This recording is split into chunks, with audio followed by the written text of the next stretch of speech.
Capítulo 6, versículo número 5. Gálatas, capítulo 6, versículo número 5. Principios para la vida cristiana. Principios para la vida cristiana, parte 2. El miércoles anterior iniciamos esta parte de la carta a los Gálatas y hablábamos que el modelo apostólico de la enseñanza es que los primeros capítulos de los libros del Nuevo Testamento, que en sí no son libros, son cartas. Por eso se le llama la palabra epístolas, que quiere decir cartas. Son cartas que los apóstoles enviaron. En su mayoría tenemos 13 cartas, es decir, casi todo el Nuevo Testamento, que solo son 27 libros. Podríamos decir que más del 50%, casi el 50% del Nuevo Testamento fue escrito por el apóstol Pablo.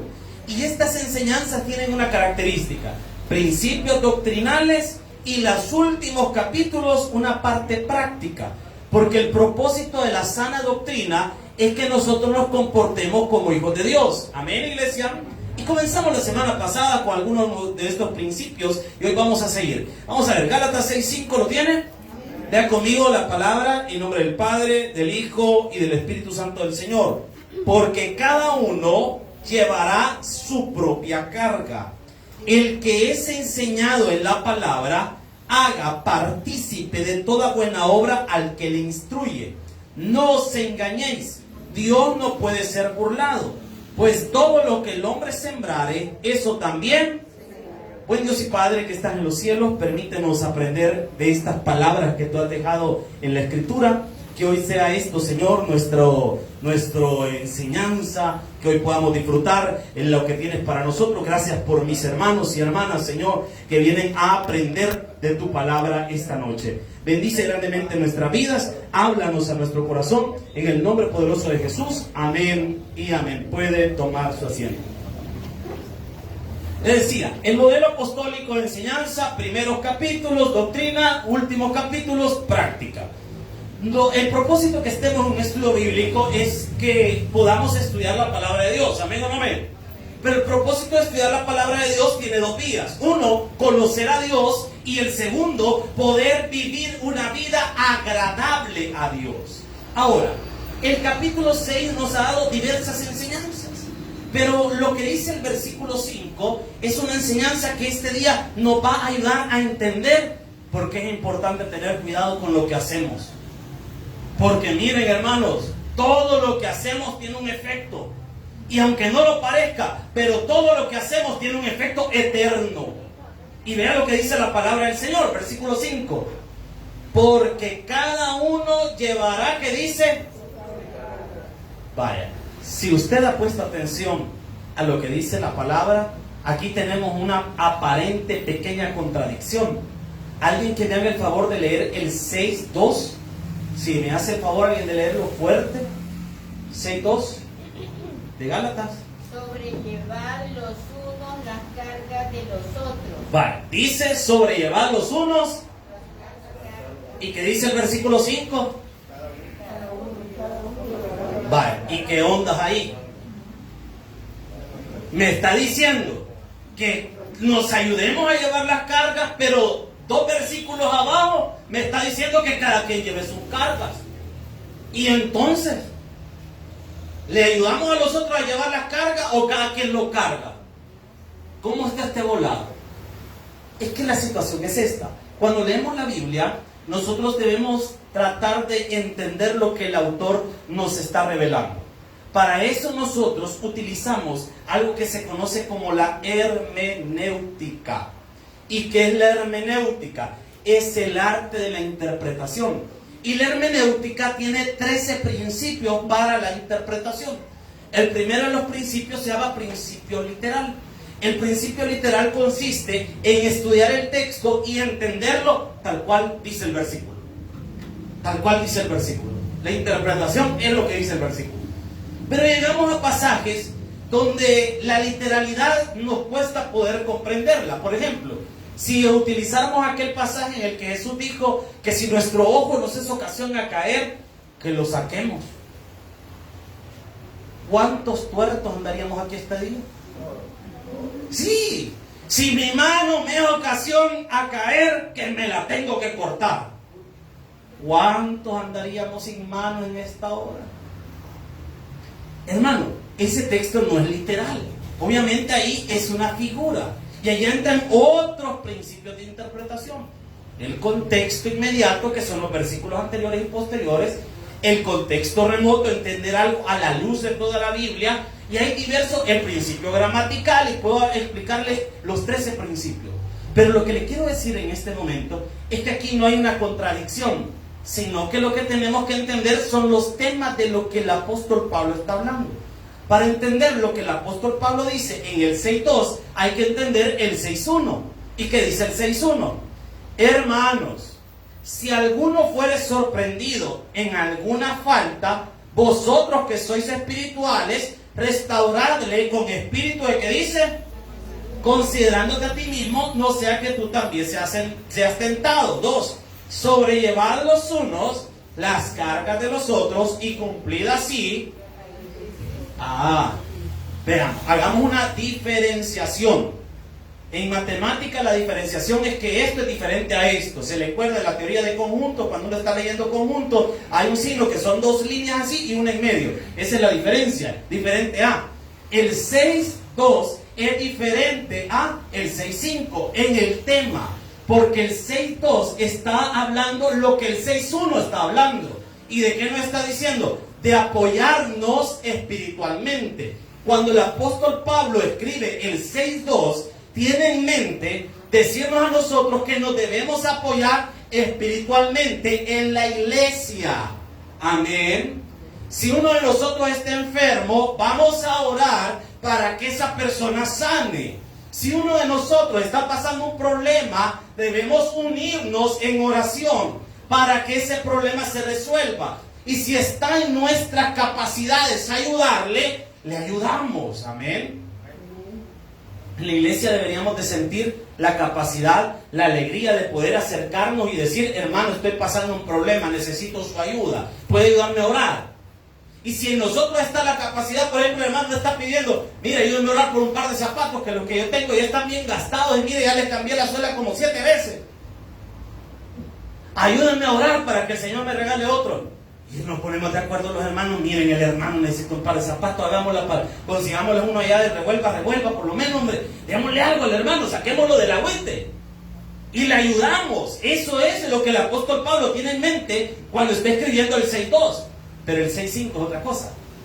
Porque el 6.5 tiene que ver con el versículo 7. ¿Y qué es lo que dice el versículo 7? No os engañéis. ¿Qué dice?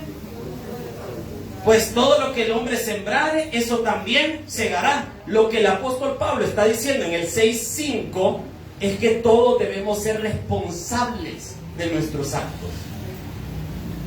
Por eso es que el apóstol Pablo dice sobre que cada uno llevará su propia carga, pero no está hablando en sí de los problemas que me genera la vida, sino de las cargas morales que mi comportamiento tiene. ¿Me está siguiendo, iglesia? Entonces, aquí no hay una contradicción, solo estamos hablando de dos cosas diferentes. En el 6.2, de que nos apoyemos en oración, y el 6.5, que cada quien sea responsable de sus decisiones. Y esto me lleva a una realidad que todos deberíamos de analizar esta noche. ¿Cuántos de nosotros le echamos la culpa a otros de lo que nos está pasando? Y vivimos culpando a nuestros padres. Es que mire, yo soy así de descarriado porque mi mamá sí me crió. Mire, yo salí así de malcriado porque mis papás eran malcriados. Mire, yo salí medio bolígrafo porque también mi papá era bolígrafo y mi abuelo era bolígrafo y el pipín con el que nuestro antepasado también era bolígrafo. Y entonces, como venimos de una larga línea de bolígrafo, facela nos dicen. Hermano, usted hace las cosas por voluntad propia. En una ocasión decía una persona, un predicador, que estaba predicando la palabra, estaba hablando el mensaje de la palabra, y dice que de repente vio a un hombre llorando fuera de la iglesia. Y dice que se acercó y le dijo: hermano, la palabra lo ha tocado. Y se quedó el hermano si todavía lloraba más. Él le dice: mire, ¿y usted por qué está llorando? Es que a mí todo el mundo me echa la culpa de sus problemas. Mire, no se preocupe, si cada quien es autor de su destino, le dijo este predicador. Pero ¿cómo se llama usted? Satanás. ¿Sabe que todos le echamos la culpa al diablo de todo? Se me arruinó el carro, culpa del diablo. No fue culpa del diablo, es culpa suya por no darle mantenimiento, hermano. Aló, ¿estamos acá? Ay, es que mire, el diablo me arruinó el carro. No, hombre, el diablo no le arruinó. Imagínese que el trabajo del diablo fuera andar arruinando carros usted. Espérate, compadre, que ahorita voy con este, después voy con el del hermano Baile, después me voy a echar el del hermano Colocho también. No, ¿verdad? No así. Ese no es el trabajo del diablo, hermano. Y de repente la hermana va con la olla y no puede decir que le tembló la mano y ¡pam! Se le cayó. ¡Ay, este diablo me botó la comida! Al diablo, hermano, fueron las manos suyas que le temblaron y la botó. Vengo culpando al diablo por todo. Y con esto no estoy haciendo una apología al demonio, no se preocupe por eso. Lo que estoy diciéndole es que muchos de nosotros culpamos a cualquier persona de las cosas que nosotros mismos hacemos. Es como cuando alguien dice, por ejemplo, un ateo hablaba una vez y decía en un debate, ¿por qué Dios permite tanta muerte? Y yo razono y pregunto lo siguiente, ¿y quién está matando a las personas? No son las mismas personas. Y estamos culpando a Dios de lo que nosotros mismos hacemos. Ay, es que mire, ese diablo me quiere un poquito subidito de peso y por eso me pones a grandes galletas enfrente. La semita mieluda con coquita o cafecito en la tarde. Ese es el diablo, me pone a semita en la mente. No, hombre, hermano, ese es usted. De andar culpando al diablo por sus decisiones. Ay, es que Dios me puso este calvario. ¿Cuál calvario, hermano? Si eso fueron el fruto de sus decisiones. Lo que el apóstol Pablo nos está diciendo es que comencemos a ser responsables. Las cosas que hacemos no las hacemos porque nosotros estemos descarriados y porque nuestras mamás nos crearon mal, o porque no conocimos a nuestros papás, o porque no tuvimos oportunidad en la vida. Son nuestras decisiones. Hay personas que no tuvieron ningún privilegio en la vida, se criaron en la Ville Street, como diría alguien, y aún así han logrado llegar a la cima en todo. ¿Qué pasó? Determinación. Yo conocí una persona que, por cierto, si usted la viera, no parece lo que él es. De hecho, esa persona es la que hacía antes la PAES. Es decir, él la formulaba, él hacía todas las preguntas. Y yo lo conocí. Y un día llegué a la casa de él y él estaba escribiendo en la computadora y le digo, hey hermano, ¿qué tal? ¿Cómo está? Aquí un poquito ocupadito, me dice. Ah, qué bueno, le dije, ¿qué está haciendo? Escribiendo una columna para el diario Colatino. Mango, dije, ¿qué onda, verdad? O sea, hermano, el diario Colatino, y estaba escribiendo una columna, le habían preguntado algo y él estaba contestando. Y le digo, mire hermano, ¿y usted cómo logró llegar hasta donde usted está ahora?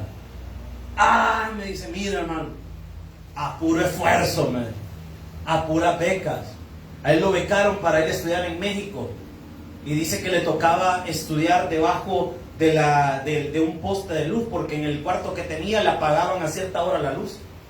Entonces le tocaba salir en la noche y salir a leer, a estudiar y a prepararse. ¿Qué tal si alguien dice, no hombre, mire con esto que me apagan el foco, me está costando la vida? Ah, pues yo no voy a seguir estudiando. El que quiera, se esfuerza, hermano. Su decisión. Usted es autor de su futuro, hermano. Jóvenes que están aquí en la iglesia, deje de andar culpando a sus papás. Usted está empezando a forjar su vida. Son sus decisiones ahora. Sus papás los determinaron y les ayudaron de los 0 a los 10. Lo que usted ha hecho de los 10 para adelante son sus decisiones. Si usted sale mal en clase es porque usted no se quiere esforzar. Es que mi mamá me pone a hacer limpieza, me pone a lavar platos, me pone a hacer esto. Mire, yo he sido estudiante y he estudiado varias cosas a la vez. Y cuando uno quiere y se esfuerza, se pueden hacer las cosas, fíjense. Solo es de levantarse un poquito más temprano, acostarse un poquito más tarde, dejar de chatear un rato. Amén. ¿Qué te esforzarse?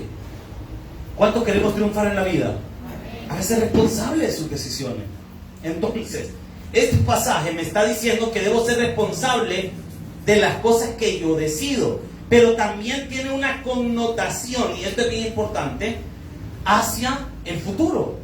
¿Y de qué nos está hablando este pasaje? de un evento escatológico. ¿Y cuál es ese evento escatológico? El tribunal de Cristo. ¿Y qué es eso, pastor? Traslademos nuestra mente como que estamos ahorita en el jueves estudiando el Apocalipsis. ¿Cómo se llama el evento escatológico que abre todo el libro de Apocalipsis? El rapto de la iglesia. Y dijimos que el rapto de la iglesia, que vamos a poner la palabra rapto, es el punto inicial de todos los eventos del Apocalipsis.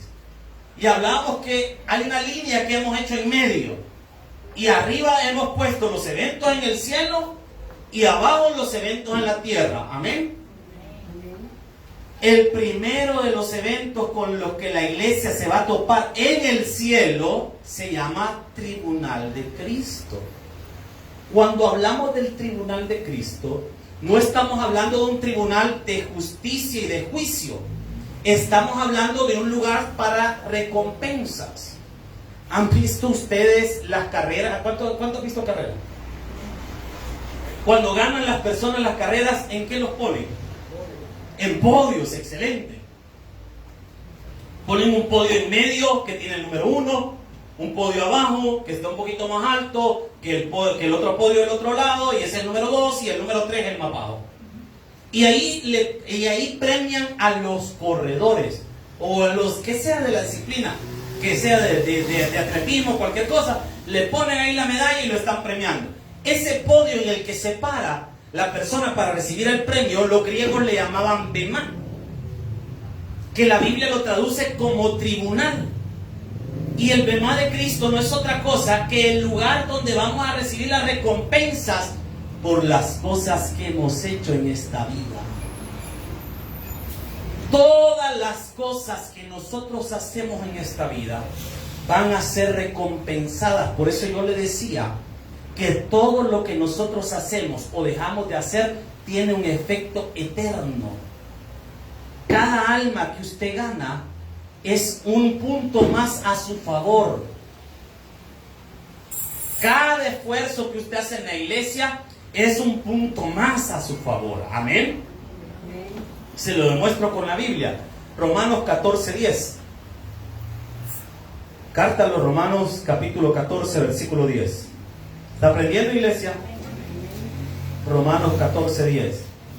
Mira, hermano, si dice la Biblia que de toda palabra ociosa vamos a dar cuenta delante de nuestro Dios.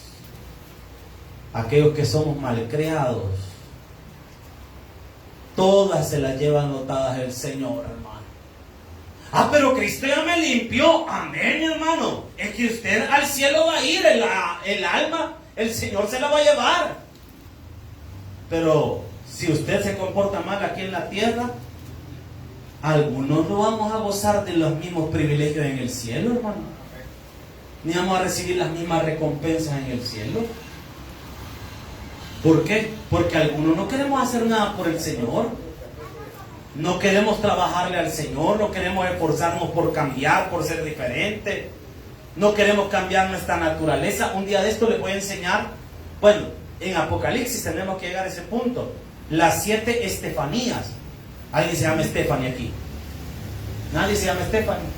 Si usted conoce a alguna Stephanie, perfectamente usted le puede decir cuernuda. ¿Sabía que Estefanía, que es donde viene la palabra corona, quiere decir cuerno o algo que sobresale de la cabeza? Así que si usted conoce a alguna Stephanie, dígale cuernuda, pero dígale por qué se le dice así, no vaya a hacer que le llegue a pegar al esposo. Romanos 14:10, ¿lo tiene? Dice la palabra: pero tú, signo de pregunta, ¿por qué juzgas a tu hermano? Amén, iglesia. ¿Por qué está criticando la vida de otro? Y dice: o tú también, signo de pregunta otra vez, ¿por qué menosprecias a quien dice? Dos cosas que nosotros no podemos hacer como creyentes. Número 1, estar juzgando la vida de los demás. Usted no sabe la vida de los demás.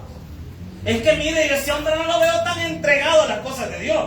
Pero usted no sabe si en la intimidad de su casa ora y busca al Señor. Aló, estamos acá. Y menospreciar a las personas. Solo porque nosotros nos creemos más espirituales vamos a ver de menos a alguien. Está totalmente equivocado, hermano. Usted no puede andar viendo de menos a nadie, hermano. O porque nosotros nos consideramos de una posición social o económica diferente a la persona y vamos a ver de menos a la otra persona porque tiene una condición quizás más humilde. De ninguna manera, hermano. Todos somos hijos de Dios. Amén. No tenemos que andar viendo de menos a nadie, hermano. Y vea lo que dice la palabra del Señor. Porque todos compadeceremos ante quien dice. O sea que todos los que hemos recibido a Cristo vamos a compadecer ante el tribunal de Cristo. Pero no confunda el tribunal de Cristo con el juicio del gran trono blanco. Son dos eventos diferentes. El tribunal de Cristo ocurre al principio del periodo de la tribulación y ocurre en los cielos. Y el juicio del gran trono blanco ocurre después del milenio. Estamos hablando de dos periodos totalmente diferentes y dos eventos, el uno totalmente diferente del otro. Y dice el versículo número 11: porque escrito está, vivo yo, dice el Señor, que ante mí se doblará toda rodilla y toda lengua confesará a Dios. 12. De manera que cada uno de nosotros dará a Dios cuenta de que dice.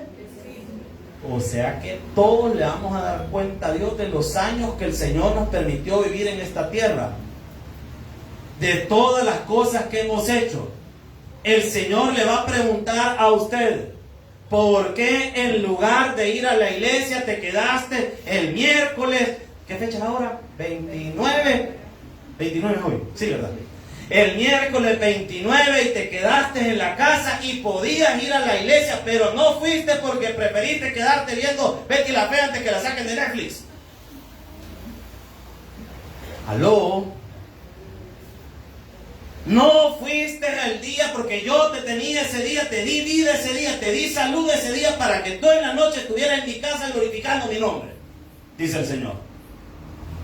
Y te quedaste y preferiste pasar en la hamaca porque no hace que lloviera. Ay, que no va a hacer que llueve, otra vez me agarre el agua. Hermano, ¿y qué le pasa, hermano? Si usted es un hijo de Dios y Dios le da vida para que usted lo busque a Él. Mire, cada vez que las puertas de la iglesia se abren y usted como hijo de Dios no se presenta a los atrios del Señor, todo eso el Señor le va a preguntar. ¿Y cómo le vamos a mentir al Señor allá en el cielo? Ay, Señor, es que tenía otras cosas que hacer. ¿Se imagina usted decirle eso al Señor? Y el Señor le va a decir, o sea que lavar tu ropa era más importante que yo. O sea que quedarte en tu casa era más importante que adorarme. Es que eso nosotros no nos ponemos a pensar. Que dice la Biblia, y no lo digo yo, no me lo estoy inventando, hermano. De manera que cada uno de nosotros dará a Dios cuenta de sí. Dios le va a pedir cuentas. Hermanos que tienen hijos, Dios le va a pedir cuentas de sus hijos. ¿Qué le enseñaste al hijo que te di? Te di para que le enseñaras a ser buen creyente. Te lo di para que lo instruyeras en mi palabra. Te lo di para que me lo llevaras a la iglesia. Te lo di para que lo formaras, para que fuera un buen hombre o una buena mujer. ¿Y qué le enseñaste? ¿Por qué le celebraste las malas andanzas a tu hijo? Ay, mira, el niño dijo una mala palabra. Hijo, qué bonito de ver. Y la mamá hasta le celebra. Decirle, ¿cómo dijiste? Decirle a tu tío cómo estaba diciendo después. Y le hacen fiesta. Hermano, ¿y usted cree que Dios no está enojado con ese tipo de cosas? Hermano, cuando estemos delante de Dios y el Señor nos pida cuentas de todo. ¿Qué hiciste con el carro que te di? ¿Qué hiciste con la casa que te di? ¿Qué hiciste con la esposa que te di? ¿Qué hiciste con los hijos que te di? ¿Qué hiciste con el trabajo que te di? ¿Qué hiciste con la iglesia que te di? Porque un error que nosotros cometemos, y se lo digo abiertamente, es creer que la iglesia es del pastor. La iglesia no es del pastor, hermano. Porque la iglesia puede cambiar de pastor. Lo cambian a uno, hermano. Si así como vino el supervisor, que nos agarró de surprise. Si de repente me dicen los hermanos, yo a subir me iba tranquilamente. Mira, ahí lo busca el pastor Víctor. Mallorca. Sí. Quédense ahí, ya vengo. Y no agarró el curvo, o sea, vino el hombre y ¿qué vamos a hacer? Así un día puede venir y de repente les puede traer otro, mire, les presento a este nuevo pastor de la iglesia. Si eso pasa, hermano. ¿Y qué van a hacer con el pastor? Allá lo vamos a mandar al Congo, en África, con los gorilas, allá a pastorear a los indios. ¿Qué quiero decir con esto, hermano? Que la iglesia no es del pastor, la iglesia es de todos los que nos congregamos acá. Por lo tanto, no es solo responsabilidad del pastor, es responsabilidad de todos nosotros. Usted también debe sentir la carga de repente ver, hey, no hemos pintado, hombre, ¿qué pasó? Hey, no hemos logrado hacer esto. No hemos logrado. No es, el pastor no ha logrado pintar, babo. No han logrado arreglar esto. No hemos logrado. ¿Por qué? Porque la iglesia somos todos nosotros. Amén, iglesia. Ahora, como decía mi pastor, chúpese este bomboncito. 2 Corintios 5:10. Segunda carta a los Corintios 5:10. Mire, hay gente que va a llegar al cielo, pero así raspado, antes logró pasar.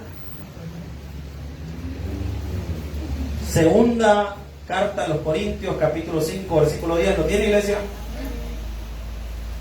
Dice la palabra de Dios, no lo digo yo, lo dice la Escritura. Porque es necesario que todos nosotros comparezcamos ante el tribunal de Cristo, para que cada uno reciba lo que haya hecho mientras estaba en el cuerpo, como dice la Biblia. Y si no hacemos lo que Dios quiere, ¿no? Mire, uno de los temores que tengo en mi vida es que Dios me diga algo y no lo haga. Ese es uno de los temores que yo tengo en mi vida. ¿Cuántos de vosotros, hermanos, Dios ya les puso en su corazón el deseo de servir y están haciendo lo duro? Hermano, mire, usted debería de servir. Otro rato usted. Bastantes servidores hay, no me sé bastante. Mire, bien bonito de verlo, hermano, a mí me gusta verlo. Mire, bien chulo de ver el hermano parado ahí. Mire, la hermanita, bien chula de ver la hermana. Mire, más cuando viene con los rizos de oro y todo un montón de bolas. Bien bonita de ver la hermana. Hermano, le quiero decir algo con todo el respeto y con todo el deseo del corazón.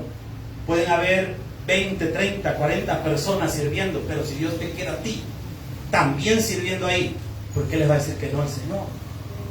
Aló.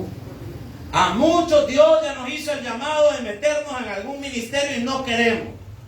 Y estamos de Jonacitos. ¿Se recuerda de Jonás? Andaba a predicar Nínive. No, yo Nínive no voy, son enemigos de Israel, mal me caen, yo no voy a ir ahí. Andaba a predicar Nínive. No, yo me voy a ir para otra parte. Mire, dice la Biblia que agarró un barco camino a Tarsis. Y Tarsis es España. Y él está en el Medio Oriente, en Israel, y desde ahí se iba a ver el partido de la Champions. ¿Y qué hizo el Señor? Como él se le andaba corriendo, mandó una gran tormenta y una gran tempestad, y todos los del barco estaban afligidos y andaban viendo, miren, todos órenle a su Dios. Y solo Jonás estaba dormido, porque Jonás sabía que el del clavo era él. Y allá no progresaban, no avanzaban, hasta que de repente Jonás se levantó y dijo, miren, ya se avienten mi mar, hombre, por mi culpa es esto. No, hombre, Jonás, ¿cómo vas a creer? Avienten mi mar, ya estuvo, ya va a ver, vieron aquí, un solo aventado. En lo que cae al agua el hombre, se calma la tormenta. Y dice la Biblia que un gran pez, no dice una ballena, no anda inventando, hermano. Dice la Biblia, un gran pez se lo tragó y adivina dónde lo fue a vomitar. Ay, Israel. Es que mire, nosotros vamos a terminar haciendo la voluntad de Dios. Solo que como quiere usted llegar a hacer la voluntad de Dios, a entendidito, solo con palabra, y que el Señor le diga, hace esto, amén, Señor, démosle. O con un par de golpecitos ahí que nos dé la vida. Qué triste es escuchar esos testimonios cuando de repente viene un hermano, ¿verdad? Con una su pierna quebrada, con su brazo. O después de haber pasado un gran proceso y de mí, yo me la andaba corriendo al Señor. El Señor ya me había dicho que viniera a la iglesia, pero fíjense que yo no quería. Porque prefería andar viendo Betty la Fea y andar haciendo un montón de volados. Es que me gusta más la fiesta y la parranda. Y yo dije, ¡ay, viva la vida! Digo. Y tanto que vivió la vida que viene todo golpeado por la vida. Le pregunto algo, hermano. ¿En qué caballito quiere venir usted? Dicen por ahí, decían las personas, el vivo a señas y el otro, usted póngale el nombre ahí como usted quiera, a palos. ¿De cuál quiere ser usted? Hay dos tipos de niños. El niño que es inteligente y el niño que ya se le sacó el tornillo. El niño que es inteligente, cuando ve a la señora que ya viene toda bélica agarrando como que es de los talcigüines, viene allá con el cincho, ¿verdad? Aventándolo por todos lados. Ya el niño empieza a llorar con todo. Y la señora ni el lazo a nadie, el niño está... Y la señora todavía con pena, ¿verdad? Cállate, van a llamar al conda, vos, cállate. Cállate. Y el niño, medio de los suena, ya estuve, mete dulce para que le pone la paleta ahí para que caiga. Y está el otro mono satánico, ¿verdad? Que a ese le pega. Ya la señora dice, mira, hay que llamar al pastor porque mira qué feo le hace este bicho cuando le pega. Y hasta lo disfruta usted. Muchos así estamos con Dios. El Señor ya viene y nos está diciendo, arregla esto. Y nosotros nos estamos haciendo los suizos. Mire, estos meses que vienen van a ser difíciles, no le voy a mentir.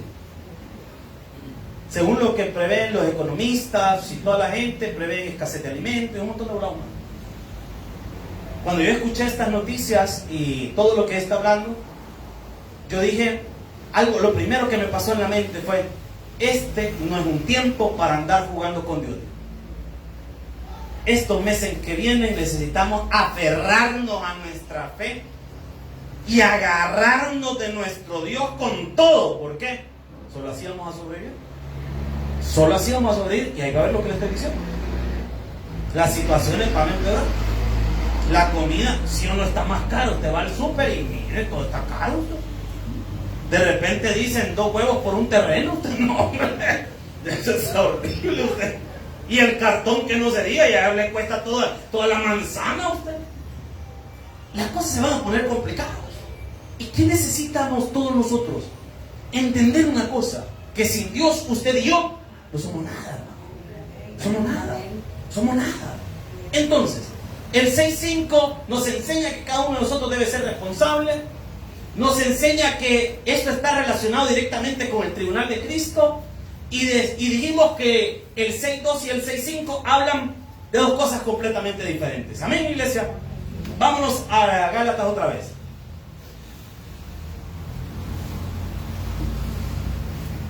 Gálatas capítulo 6, versículo número 6. ¿Lo tienen? Lea conmigo lo que dice la Escritura. El que es enseñado en la palabra, haga partícipe de toda buena obra al que le instruye. El apóstol Pablo aquí nos va a dar una cátedra.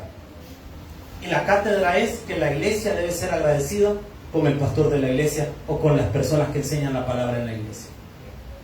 Porque desde los tiempos bíblicos, a la gente de repente cuando le dicen, sea agradecido con el predicador, con el pastor, dele gracias por el mensaje, ore por la vida del pastor, ore por la vida de las personas. La gente dice, no, ¿para qué? ¿Para qué? Le voy a enseñar a través de la Biblia, o le voy a instruir a través de la Biblia, o le voy a compartir a través de la Biblia las bendiciones que hay por poder compartir o poder ayudar a los siervos de Dios.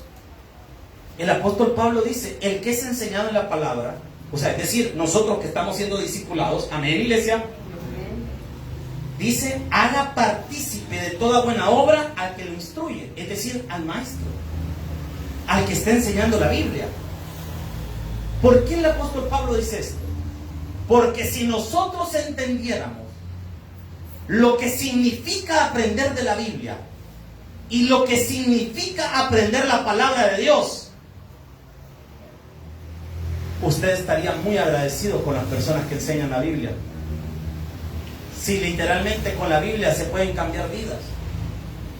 Imagínese esto por un minuto. Si usted conociera una persona que le diría a usted, Le voy a dar un consejo que le va a ayudar a ganar $10,000 en su vida. ¿Qué haría usted? ¿Le gustaría escuchar el consejo? Amén.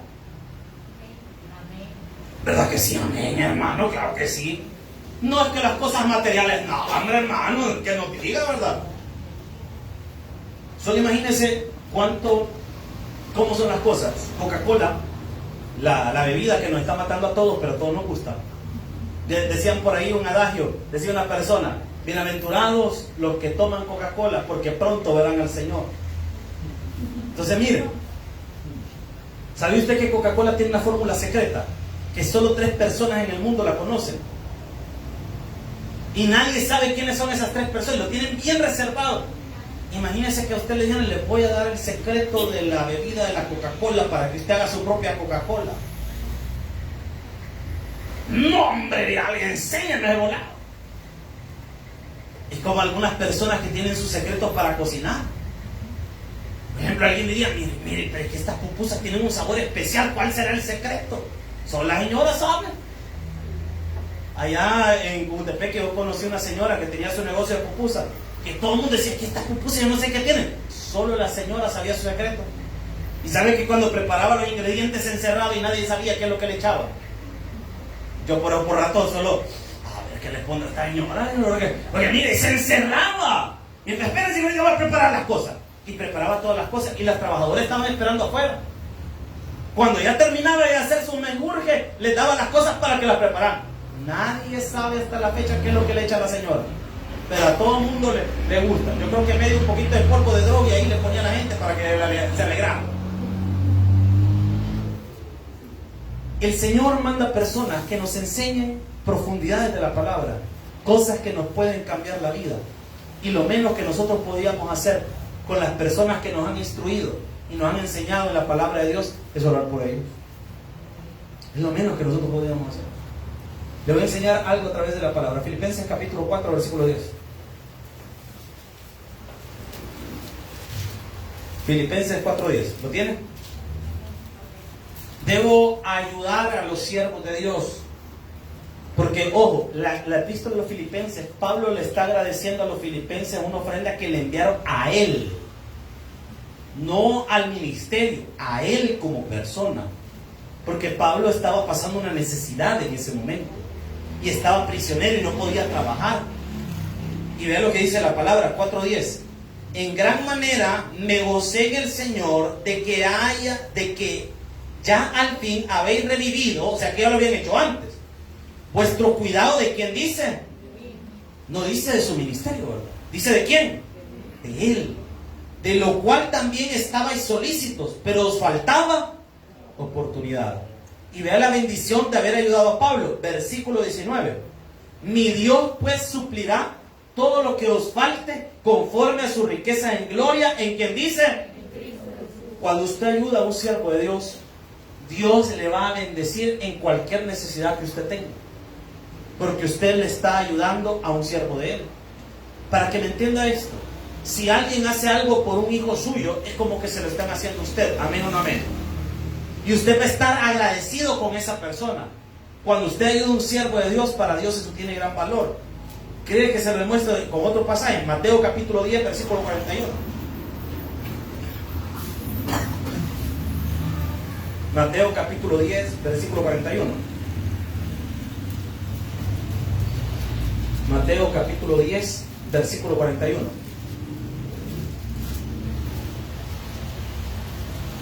Mateo capítulo 10, versículo 41. ¿Tiene, iglesia? Espérame que no lo tengo. Mateo 10, 41. ¿Hoy sí? Va, lea conmigo. Dice la Biblia: el que recibe a un profeta, recuerde que en el tiempo bíblico recibir implicaba alojarlo en la casa. Eso era recibir. Alojarlo en la casa, darle de comer esa noche, para que el día de mañana él pudiera seguir su camino. Eso era recibir. Y dice: el que recibe a un profeta, por cuanto es profeta, recompensa de que dice. O sea, usted no es profeta, usted no es pastor, pero cuando usted ayuda a un siervo de Dios, porque está ayudando a un siervo de Dios, la recompensa, como que si usted fuera un siervo de Dios, Dios se la va a dar. Mire, no es cualquier cosa, hermano. Por eso cuando usted siembra, usted tiene que buscar tierra fértil, amén. Y dice la palabra del Señor: y el que recibe a un justo, por cuanto es justo, recompensa de justo recibirá. Y cualquiera que dé a uno de estos pequeñitos un vaso de agua fría, imagínense, está poniendo un ejemplo. Está diciendo, si usted por lo menos solo un vaso puede compartir.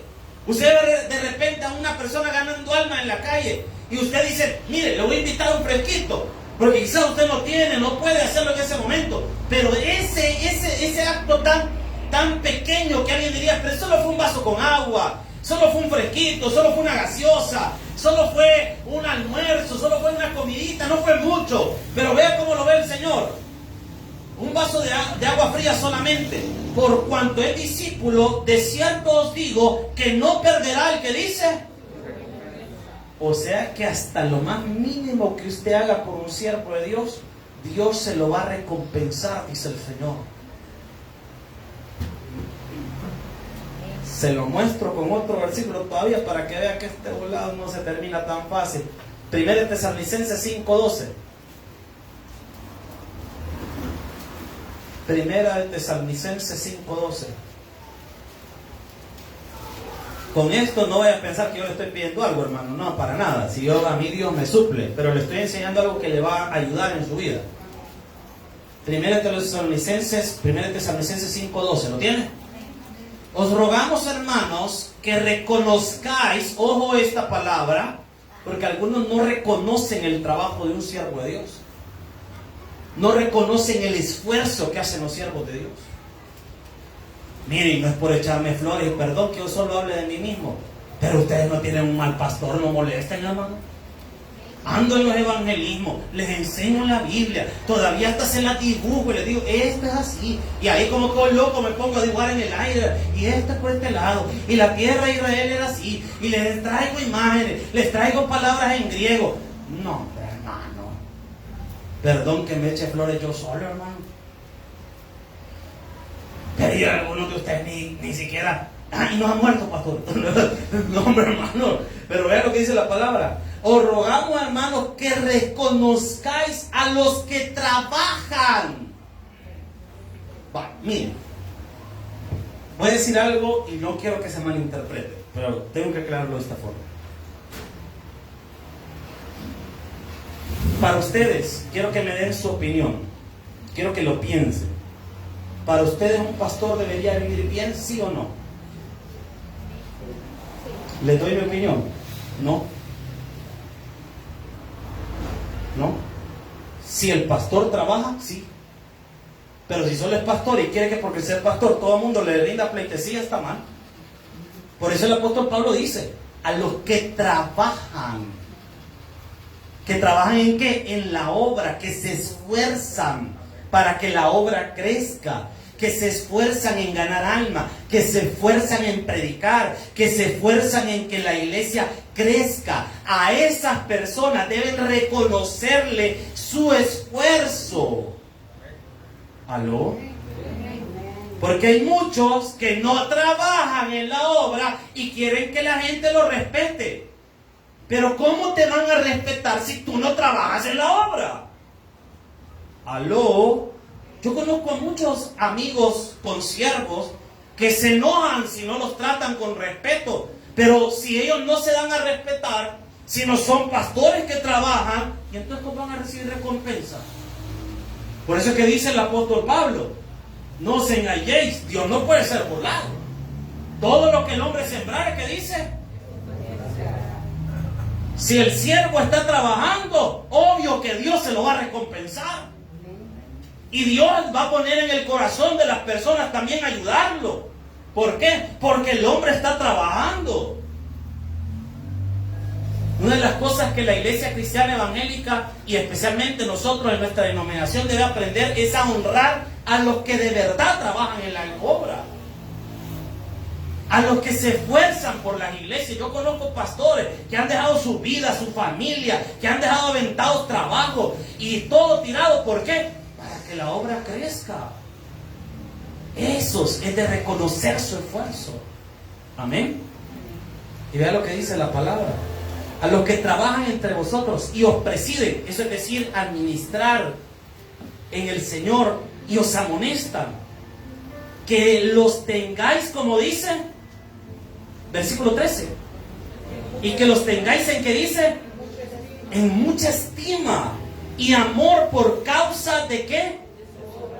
No solo por es que él es pastor, no, es por su obra, por el trabajo que está haciendo. Y dice, tened paz entre vosotros. Muestro otro texto, 1 Timoteo capítulo 5 versículo 17.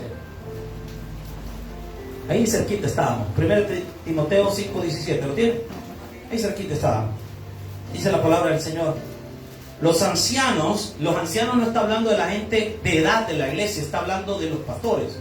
Cuando en el Nuevo Testamento usted lee anciano, en su mayoría no está haciendo referencia a una persona de edad avanzada, sino a los pastores. Porque recuerda que en Israel el anciano no era alguien solo de edad, sino era una persona que tenía autoridad. Entonces cuando dice el anciano, está hablando de la figura del pastor.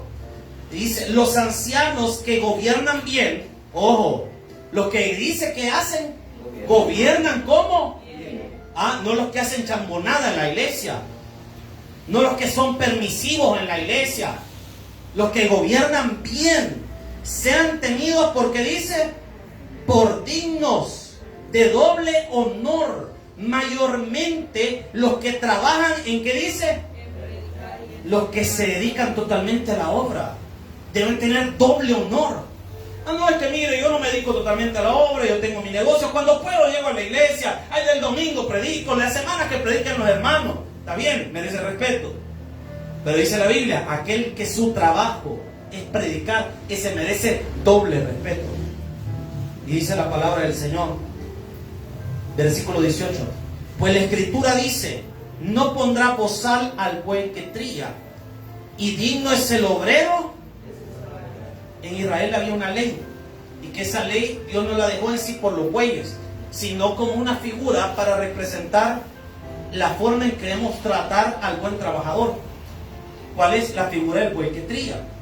En las culturas antiguas, cuando estaban trillando, sacando el trigo, la gente de la época le ponía un bozal a los bueyes para que no comieran del trigo que se caía. Porque después que caía un trigo adelante, los bueyes se lo comían. Pero la gente le ponía bozal para que no pasara eso. Y después pasara la gente a recoger lo que había sobrado y lo echaban también. Pero el Señor dice en su palabra, en el libro de Levítico, que no le podemos poner bozal al buey, sino que el buey está trabajando. ¿Y qué dice? No le vamos a dar toda la cosecha al buey, pero que por lo menos muerda un poquito en lo que está trabajando. Porque está trabajando. Por eso dice, no le ponga bozal al buey que trilla. Y dice la palabra que Dios no está preocupado en sí por los bueyes, sino que esto lo dejó por nosotros, dice la Biblia. ¿Por quiénes? Por todos los que trabajamos. No le pondrá bozal, por eso dice, digno es el obrero, ¿de qué dice? De su salario, de su trabajo.